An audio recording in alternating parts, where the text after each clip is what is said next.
로마서 4장 9절 그런즉 이 복이 할례자에게냐 혹은 무할례자에게도냐 무릇 우리가 말하기를 아브라함에게는 그 믿음이 의로 여겨졌다 하노라. 바울은 믿음으로 의롭다 여김을 받게 된 복이 할례와 무슨 관계가 있는지를 이야기하고 있죠. 바울 당시 유대인들은 할례를 통해서 하나님께 의롭다 여김을 받는다는 선민의식이 만연해 있었는데 그건 그렇지 않다고 이야기하는 거죠. 오늘날 교회를 다니는 사람들 중에서도 세례 받으면 구원받는 걸로 착각하는 사람들이 종종 눈에 띄죠. 그래서 구원의 확신이 생기지 않는 교인들 중에는 세례를 한 번 더 받으려고 하는 사람들도 있는데 그건 아니죠. 구원의 확신이 생기지 않으면 자신의 믿음을 다시 한번 되새겨 봐야지 세례를 몇 번을 받은들 그게 무슨 소용이 있겠습니까? 그래서 바울은 아브라함에게는 할례가 아닌 그 믿음이 의로 여겨졌다고 강조하는 거죠. 바울은 본절 말씀에서 아브라함은 하나님께서 여종 하갈이 아닌 아내 사라와 관계를 맺어 아들을 얻으라고 하시고 또 그렇게 해서 어렵게 얻은 아들을 번제로 올리라고도 하시고 언약의 징표로 할례를 하라고도 하셨지만 그런 하나님의 말씀을 무조건 순종하며 따르는 그의 믿음, 즉 하나님의 신실하심에 대한 흔들리지 않는 믿음이 있었기에 의롭다 여김을 받은 거지 부부관계나 번제로 삼기 위해 칼을 드는 행위나 할례를 하는 행위 그것으로 의롭다 여김을 받은 게 아니라는 거죠. 로마서 4장 10절 그런즉 그것이 어떻게 여겨졌느냐 할례시냐 무할례시냐 할례시가 아니요 무할례시라. 그러니까 하나님께서 아브라함을 의롭다 여기신 것은 아브라함이 실제로 할례를 하기 훨씬 전이었다는 말씀이죠. 창세기에 보면 아브라함이 하나님께서 고향을 떠나라고 하신 말씀에 따라 고향을 떠날 때 그의 나이가 75세였죠. 이때 이미 하나님께서는 아브라함에게 내가 너로 큰 민족을 이루고 너게 복을 주어 너 이름을 창대하게 하리니 너는 복이 될지라 라고 축복하셨지 않습니까? 그 후에 또 하나님의 말씀의 환상 중에 아브라함에게 임하셔서 다시 축복을 하시자 창세기 15장 6절에서 아브라함이 여호와를 믿으니 여호와께서 이를 그의 의로 여기셨다는 말씀이 나오죠.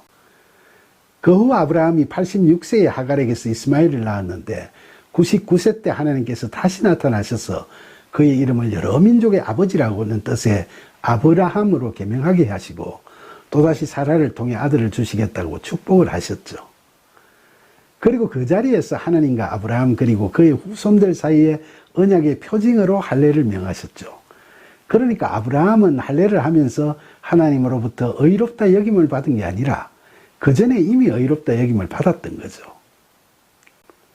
로마서 4장 11절 그가 할례의 표를 받은 것은 무할례시의 믿음으로 된 의를 인친 것이니 이는 무할례자로서 믿는 모든 자의 조상이 되어 그들도 의로 여기심을 얻게 하려 하심이라. 그러니까 바울은 아브라함의 할례는 그가 무할례시에 이미 믿음으로 의롭다 여김을 받았다는 사실을 확인 도장을 받은 거라고 생각하고 있는 거죠.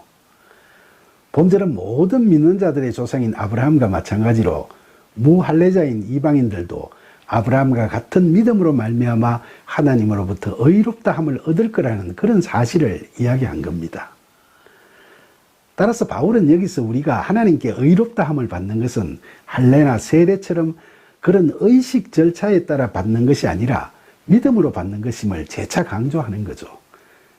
그런데 여기서 아브라함이나 오늘날 그리스도인들은 다 믿음으로 의롭다 여김을 받고 나서 그 확인 절차로 할례나 세례를 받지만 당시의 유대인들은 조금 다르죠.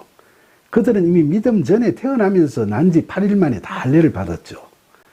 사실 하나님께서 명하신 할례의 본 취지는 하나님의 백성들을 세우시겠다는 언약을 하시면서 그 언약을 아브라함뿐만 아니라 그의 후손들이 대대손손 잘 알고 지켜라는 뜻에서 언약의 표징으로 삼고자 함이었죠.